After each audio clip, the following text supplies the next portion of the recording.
ಸಿದ್ದಾಪುರ ತಾಲೂಕಿನ ಸಂಪಕಂಡದ ಸರ್ಕಾರಿ ಹಿರಿಯ ಪ್ರಾಥಮಿಕ ಶಾಲೆಯಲ್ಲಿ ಇತ್ತೀಚೆಗೆ ಚಂದ್ರ, ನಕ್ಷತ್ರಗಳು, ನಕ್ಷತ್ರ ಪುಂಜಗಳು, ನಕ್ಷತ್ರ ಗುಚ್ಛಗಳು, ಧೂಮಕೇತುಗಳು, ಉಲ್ಕೆಗಳು, ಕ್ಷುದ್ರ ಗ್ರಹಗಳ ಬಗ್ಗೆ ವಿದ್ಯಾರ್ಥಿಗಳಿಗೆ ಸೆಮಿನಾರ್ ಮೂಲಕ ಹವ್ಯಾಸಿ ಖಗೋಳಶಾಸ್ತ್ರಜ್ಞ ಮಾರುತಿ ಆಚಾರಿ ಮಾಹಿತಿಯನ್ನು ನೀಡಿದರು.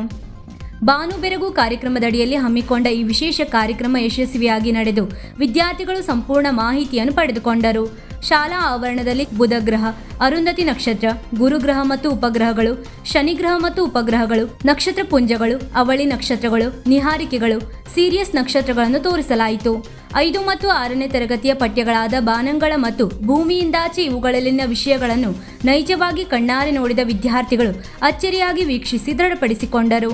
ಕಾರ್ಯಕ್ರಮದಲ್ಲಿ ಶಿಕ್ಷಕರು, ಪಾಲಕ ಪೋಷಕರು, ಎಸ್ಡಿಎಂಸಿಯವರು, ಸಾರ್ವಜನಿಕರು ಪಾಲ್ಗೊಂಡು ಹರ್ಷ ವ್ಯಕ್ತಪಡಿಸಿದರು. ನೋಡಿ 3 ಕಲೆ ಇದೆ ಇವತ್ತು. ಈ ಸೌರ ಚಕ್ರ ಮುಗಿತಾ ಬಂತು, ಈಗ 11 ವರ್ಷ ಆಯ್ತು. ಇನ್ನು ಈ ಕಲೆಗಳು ನೋಡ್ಬೇಕಂದ್ರೆ ಇನ್ನು 11 ವರ್ಷದ ನಂತರ ನೋಡ್ಬೇಕು ನೀವು. ಇವತ್ತೆಲ್ಲೋ ಅಪರೂಪಕ್ಕೆ ಕಾಣಿಸ್ತಾ ಇದೆ 3 ಕಲೆ. ಅವತ್ತು ಒಂದು ಕಲೆ ಇಲ್ಲ ಆಗಿತ್ತು. ಇಲ್ಲಿ ಮೊಟ್ಟಳ್ಳಿ ಶಾಲೆ ಹೋಗಿದ್ದೆ, ಅವತ್ತು ಸೂರ್ಯ ಮೂರಿದೆ. ಅದು ಅಷ್ಟು ಹಂಗೆ ಇರಲ್ಲ, ಬಾಳತ್ತಿರಲ್ಲ ಅದು. ಅದೀಗ ನೀವು ಕೆಂಡದ ಮೇಲೆ ನೀರು ಹಾಕಿದಾಗ ಏನಾಗುತ್ತೆ ಹೇಳಿ, ಒಂದ್ಸಲ ಕಪ್ಪಾಗತ್ತಲ್ಲ, ಕಡೆಗೆ ಏನಾಗುತ್ತೆ ಮತ್ತೆ ಕೆಂಡ ಮತ್ತೆ ಮೊದ್ಲಿದಂಗೆ ಆಗ್ಬಿಡುತ್ತೆ. ಒಂದು ಕಲೆ ಇದೆ ನೋಡಿ, 2 ಕಲೆ ಸ್ವಲ್ಪ ಏಡಾಗ್ತಾ ಬಂತು, ಕಾಣಿಸ್ತಾ ಉಂಟ ಅಲ್ಲಿ. ಅದು ನೀವು ನೋಡಿಲ್ಲ, ಉಳಿದವ್ರು ನೋಡ್ತಿದ್ರಿ. ಹಾಗೆ 2 ಕಲೆ ನೋಡ್ರಿ ಕಡಿಮೆ ಆಗ್ತಾ ಬಂತು, ಒಂದು ಕಲೆ ಮಾತ್ರ ಸ್ವಲ್ಪ ಗಟ್ಟಿ ಇದೆ, ಜಾಸ್ತಿ ಇದೆ. ಹೋಗ್ರಿ ಮತ್ತೆ 5 ಜನರಿಗೆ ಕಳಿಸಿ, ಬೇಗ ಬೇಗ ಬರ್ರ.